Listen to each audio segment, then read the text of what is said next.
So years ago, I went for an internship to Nepal and it was great.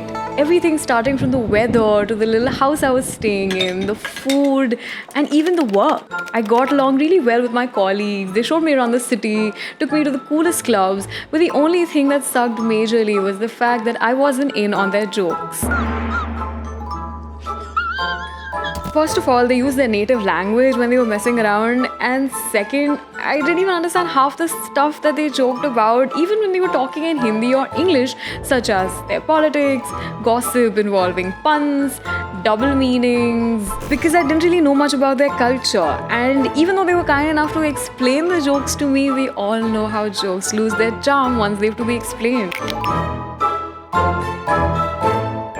Before prehistoric humans could speak, laughter served as a signaling function so as to say कि अरे हम तो बेकार का घबरा गए, ये तो false alarm था, कुछ नहीं होगा.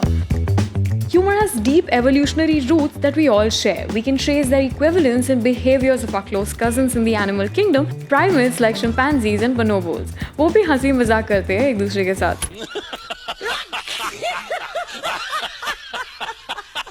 Humor is one of the few psychological mechanisms able to immediately transform strangers into friends, people we trust. That's because we find a commonality between us, something that's mutually relatable, which makes us familiar and comfortable with the other person. We assume that they have a good sense of humor. And what is that anyway? When you say someone has a good sense of humor, you actually mean your sense of humor. Because उनको भी वही चीज़ funny लगती है जो आपको funny लगती है, तो आपको लगता है कि this person has a very good sense of humor. You know how uncles and aunties bond while bitching about how useless their kids are? They find it very amusing, but do you find it amusing? जैसे आपके family में सबका sense of humour एक दूसरे से थोड़ा अलग होगा, वैसे ही पूरे दुनिया में there are stark contrasts in how different countries in cultures approach और perceive humour. Attack the Jew! Most humor, especially humor that involves greater cognitive effort, is deeply embedded in language and culture. It relies on a set of culturally based constructs to function, such as puns and idioms. America में strangers को देख के smile करना is very normal. It's actually the rule rather than the exception. But यहाँ पे किसी stranger को देख के smile कर दो, तो या तो लगता है कि flirt कर रहे हैं, या फिर उनको देख के हंस रहे हैं, उन पे हंस रहे हैं, या फिर screw ढीला है. Westerners and Easterners के humor में एक fundamental difference है. According to a few studies, Westerners consider humor to be a desirable trait associated with positivity and emphasize the importance of humor, जबकि Easterners don't think of humor as positive, especially the Chinese. ये इसलिए होता है क्योंकि there's a collectivism in Chinese culture और वो लोग अपने hierarchical social structure को या authority को respect देने को बहुत ज़्यादा importance देते हैं. On the other hand, Westerners individualistic होते हैं और autonomy, self-expression, originality of ideas and freedom of expression पे believe करते हैं.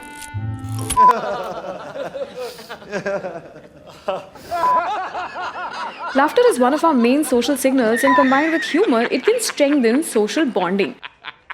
Although sometimes it comes at the cost of putting other groups down.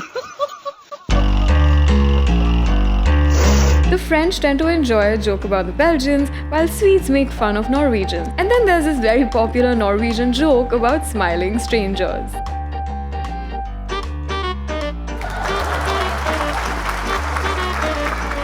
Turns out us Indians are not alone when it comes to not being the most welcoming when it comes to strangers who politely smile at you. So there are 4 different types of humor styles. Affiliative humor, which is the tendency to tell jokes so you can laugh with others. Self-enhancing humor, मतलब finding amusement in life's hardships to cheer oneself. Self-defeating humor, मतलब दूसरों के मजाक के लिए खुद का मजाक उड़ाना. और aggressive humor, which is like borderline bullying. In my opinion, Indians are really freaking funny and we resort to all of these humor styles depending on our individual backgrounds and the given circumstance. But I've seen more men employ aggressive humor to come off as funny at the cost of someone else. Self-deprecating humor, lekin, is considered unusual here because we don't expect people to laugh at themselves, even though it's my favorite kind of humor.